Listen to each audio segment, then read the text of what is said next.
की आम्ही 2 सप्टेंबरचा GR काढलाय, तो मूळ ओबीसीच्या आरक्षणाला धक्का लागत नाही. मग त्याची प्रयोगशाळा आमच्या फलटणमध्ये केली का तुम्ही?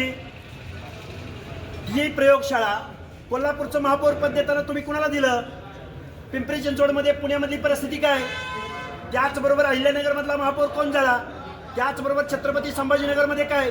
दौंडचा नगराध्यक्ष कोण झाला? अशी शेकडो उदाहरणं आमच्याकडे आहेत. चर्चा नाही, फक्त ऑलरेडी हे आमचं संविधानिक पद जे मूळ ओबीसींना मिळायला हवं होतं ते पद ऑलरेडी इथल्या राज्यकर्त्या लोकांनी, राजे रजवाड्यांनी हे त्यांच्या घरामध्ये घेतलेलं आहे. त्यामुळे आमच्या मागासवर्गीयांच्या ताटात अनाथ माती कालवण्याचं काम, ज्यांना आम्ही पिढ्यानपिढ्या मतदान दिलं, ज्यांना आम्ही मान सन्मान दिला, ज्यांना आम्ही राजे म्हणून मान सन्मान दिला, त्या माणसाने आम्हा मागासवर्गीयांना जे घटनेनं, जे मंडल आयोगाच्या माध्यमातून जे ओबीसीला आरक्षण मिळालेलं होतं ते आरक्षण हिरावून घेण्याचं काम फलटणमधल्या लोकांनी केलंय.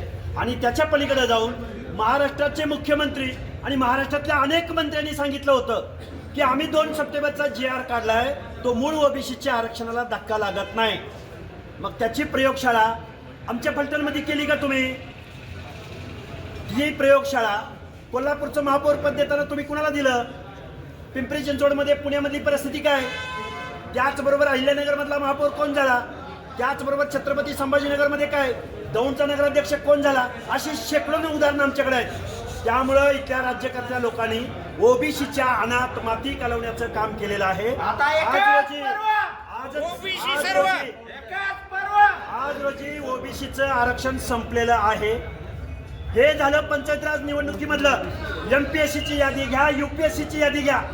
शिक्षण आणि नोकऱ्याच्या एंट्री पॉइंटला बोगस सर्टिफिकेटचा सुळसुळाट या महाराष्ट्रामध्ये सुटलेला आहे आणि मूळ ओबीसीचं आरक्षण संपलेलं आहे. ओबीसींना माझी विनंती आहे, आपल्या लेकरा बाळांसाठी, आपल्या आरक्षणाच्या संरक्षणासाठी तुम्ही एकत्र या, अन्यथा गुलामीमध्ये त्यांची गुलामी करायला तयार राहा. सर, आपली पुढची भूमिका कशी असेल? हे बघा, 24 तारखेला 24 मार्चला फलटणमध्ये ऐतिहासिक असा मोर्चा होईल. लाखोच्या संख्येनं आमचं आरक्षण कसं संपलंय, आरक्षणाच्या संरक्षणासाठी फलटण हे क्रांतिकारकांची भूमी आहे. फलटण ही ओबीसींची भूमी आहे.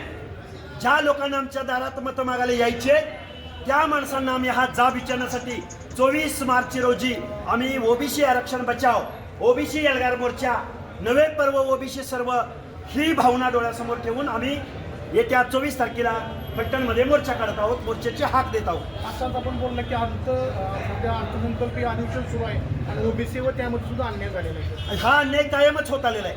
ज्या फुले शाहू आंबेडकरांनी देशाला दिशा दिली, ज्या फुले शाहू आंबेडकरांनी पुरोगामी विचार महाराष्ट्राला दिला, त्याच महाराष्ट्रामध्ये ओबीसींना 0.5% वर बजेट दिलं जात नाही.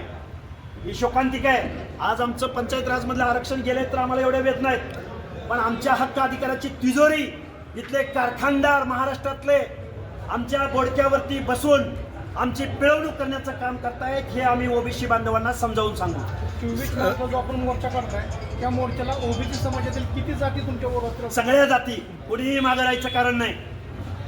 आणि आमच्या ओबीसी जातींबरोबरच विजयंती अबकड सगळे येतील, SBC येतील, मायक्रो ओबीसी येतील. मायक्रो नाही, मेजर ओबीसी आम्ही 60% आहोत. पण आमच्या बरोबर SC आणि ST बांधव, दीनदलित बांधव, बहुजन बांधव सुद्धा येतील. आज आम्ही जात्यात आहोत, तुम्ही सुखात आहात. आज अॅट्रॉसिटी कायद्यासंदर्भात मंत्रिमंडळातली माणसं बेजबाबदार वक्तव्य करतात, त्याचा सुद्धा निषेध करायला इथं आमची आंबेडकरी जनता येईल, हा आम्हाला विश्वास आहे. शेवटचा प्रश्न आहे, बारामती विधानसभा मतदारांची पोटी होऊन लागली आहे, त्या संदर्भात आपली भूमिका असेल? आमच्या ओबीसीचे हक्क, अधिकार, अडचणी मांडण्याचा प्रयत्न आम्ही करू. त्या निवडणुकी संदर्भात मी इथं बोलणार नाही, मी बारामतीच्या डायसवर ते बोलीन. साहेब, दुसरा एक असा मुद्दा आहे की राष्ट्रवादी BJPचे सर्व कार्यकर्ते आहेत, पण कदाचित त्यांना जर वरून प्रेशर आलं, कोणी प्रेशरला भीक घालणार नाही. इथं सगळे निवडून आलेले सदस्य आहेत, अनेक पदाधिकाऱ्यांनी राजीनामे दिलेले आहेत. अरे आम्ही जनतेसाठी आम्ही आहोत आणि ज्या जनतेच्या जीवावर आम्ही राजकारण करतो. पण ते मोर्चात सहभागी होतील का? सगळे होणार सामील, आणि जे कोणी होणार नाही त्यांना शुभेच्छा आहेत. म्हणून आम्ही आमच्या हक्क अधिकारासाठी, संविधानिक तरतुदीसाठी आम्ही घरी बसायचं अजिबात चालणार नाही. बरोबर. ओबीसी सारा एक आणि फलटणच्या क्रांतिकारी नगरीमधून या एल्गार मोर्चाची सुरुवात होईल. म्हणजे नक्कीच मोर्चाला सगळे सहभागी असतील, राष्ट्रवादी असतील, BJP असू, सगळे असू, लाखोंचा जनसमुदाय येणार. लाखोंचा. हे कुणाच्या लेकीचं लग्न नाही, कुठल्या पक्षाचा मेळावा नाही, कुठल्या पक्षाची पार्टीचा इथं नाही पण कार्यकर्त्याचे जे बांधील आहेत काय बीजेपीची कोण राष्ट्रवादी बांधील? अरे आम्हाला विचारत नसाल काय बांधील की अरे गुलामी काय करताय गुलामी नाही फलटण तालुक्यातील काही अजिबात होणार नाही, सगळे येतील.